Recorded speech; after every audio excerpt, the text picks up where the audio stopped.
Hello guys, welcome back. I'm Yusuf Shakil and you are watching HTML tutorials. In this video, we are going to learn about basic HTML tags. So let's get started. Alright, I have opened brackets and I will go ahead and create a new file and I will name it basic tags.html and we'll write the basic HTML. So we have the doc type HTML, opening and closing HTML tag, opening and closing head tag, and inside this we have the title tag. We'll set the title to basic tags, and we have the opening and closing body tag. Now let us open the live preview. We'll begin our journey by first creating heading tags. Now in HTML, there are 6 different types of heading tags: H1, H2, H3 till H6. And in most of the cases, you will need H1, H2 and H3. So let's create the heading tags. So the first example is H1.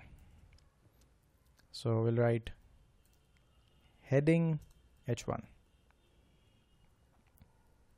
Similarly, you can create H2 tags. This is like a heading having second priority. So H1 having the highest priority, then H2. And if you want, you can also create H3 tags. Heading H3. And similarly H4 tags,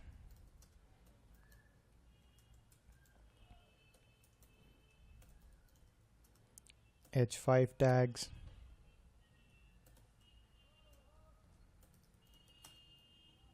and H6 tags. And if you look at the output, you can see H1 tag has a bigger font and H6 heading tag is of smaller font.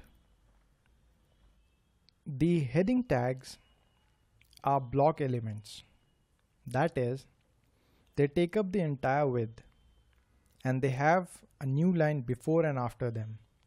So if you consider H1 tag, you can see it takes up the entire width. Similarly, H2 tag, H3 tag, 4, 5 and 6.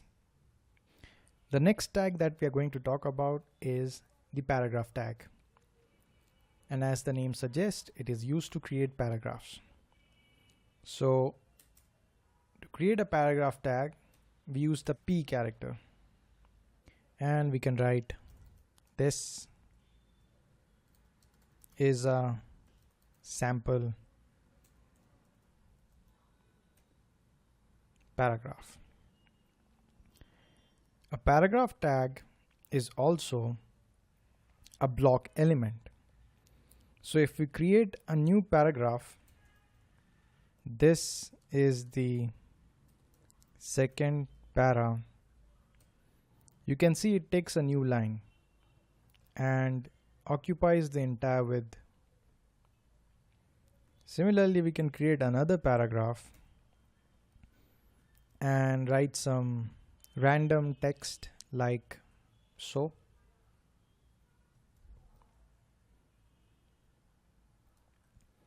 And you can see this new paragraph is taking the entire width, and since it's a block element, so it is starting from a new line.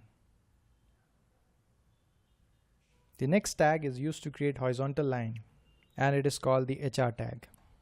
So let's say we have 2 paragraphs and we want to create a horizontal line between the two. We'll use the HR tag. Let me go ahead and copy this. So let's say we have 2 paragraphs. This is a sample paragraph and we have another paragraph. This is the second para and we want a horizontal line. So we'll create the HR tag. and you can see we have a horizontal line. between the two paragraphs. The next tag is the line break tag or the BR tag. It is used to make any content after the BR tag start from a new line. So for example, let's say we create a paragraph. This is a sample paragraph. So you can see we have the output. This is a sample paragraph. Now, if we move this paragraph word to the next line, we can see we still have the same output and this paragraph word is still at the same line.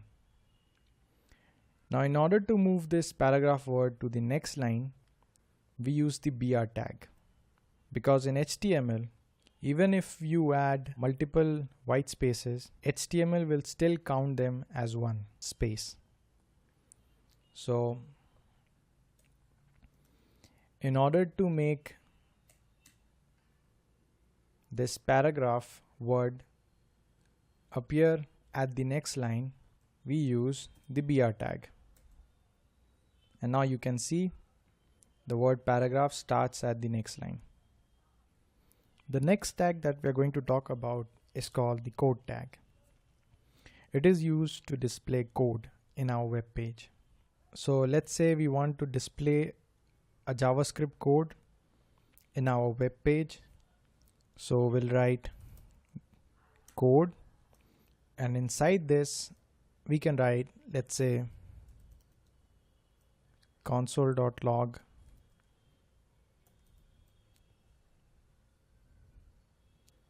hello world.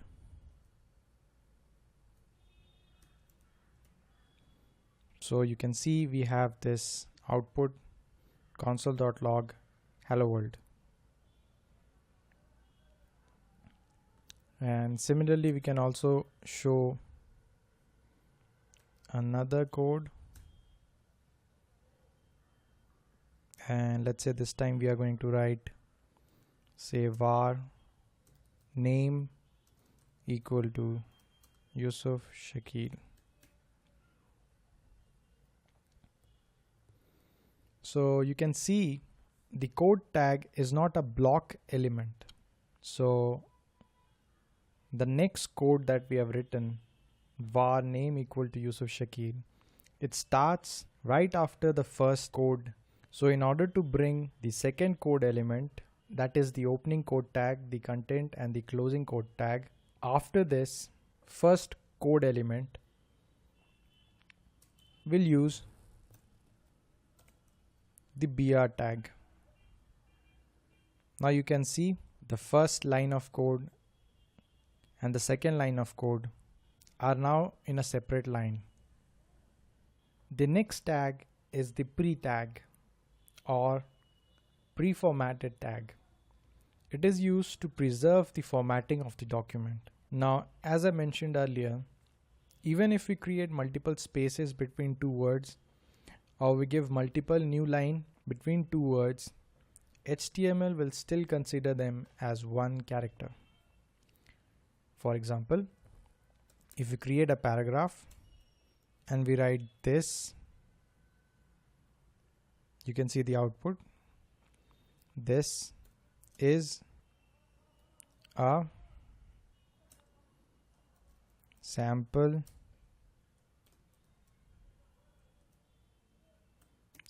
paragraph.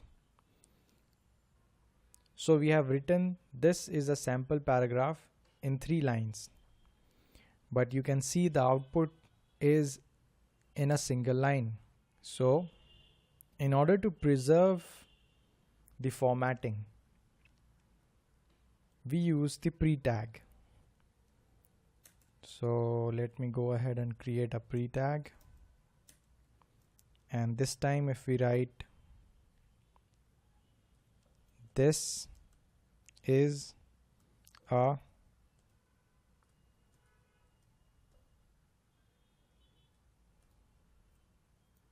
sample paragraph. Now we can see the output is in 3 separate lines, and this sample word is having multiple white spaces before it. This is because the pre-tag is preserving this white spaces in the output. So in order to make this sample word, this one, start from the very beginning of the line, we have to remove the white spaces before it. Similarly for the word paragraph. Now if we look at the output, we can see this is a sample paragraph, the output in 3 lines, and each starting from the very left without any white spaces before the words. And if you look at the last line, you can see we have an empty line. This is because the word paragraph ends at the 3rd line, but before the closing pre-tag, we have this 4th line which consists of white spaces. So in order to remove this 4th line, we have to remove this white spaces. The next tag that I want to talk about is the anchor tag or the A tag. It is used to create hyperlinks in the website. So for example, if you want to create a link to DY Classroom from this basic tags.html file, we can write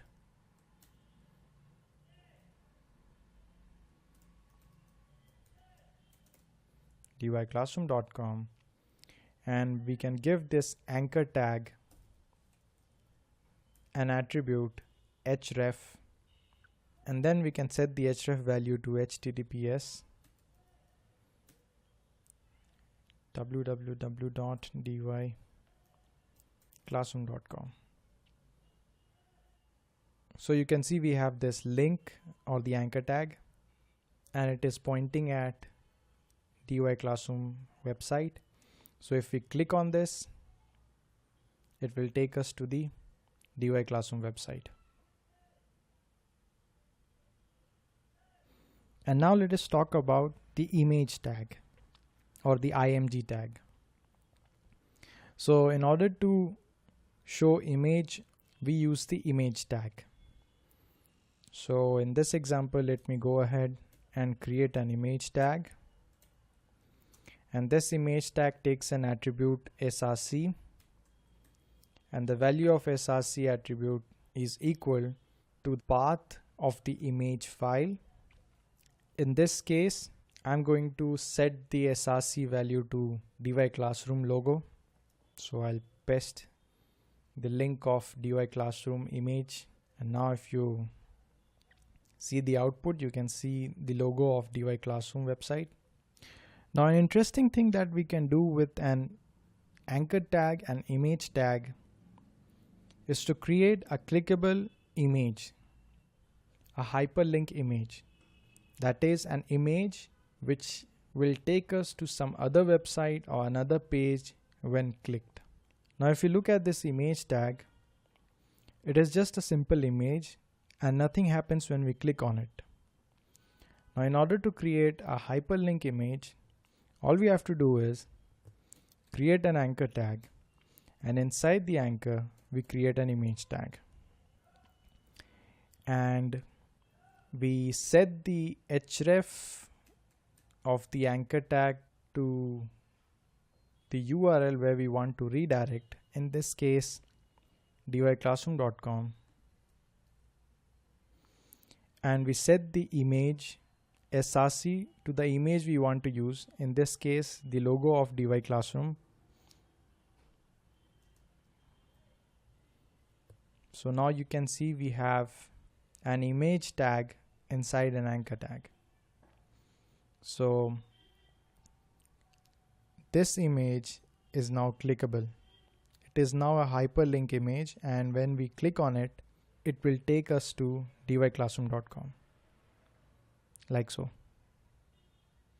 Alright guys, this brings us to the end of this tutorial. I hope you will find this video interesting, and if you do, please give this video a like, and please subscribe my channel because I make new videos every week.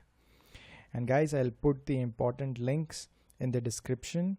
The notes of this tutorial is on my website dyclassroom.com. The link will be in the description, and the code that we are writing in this tutorial series, I'll put them in my GitHub repository. The link is in the description, so please check them out.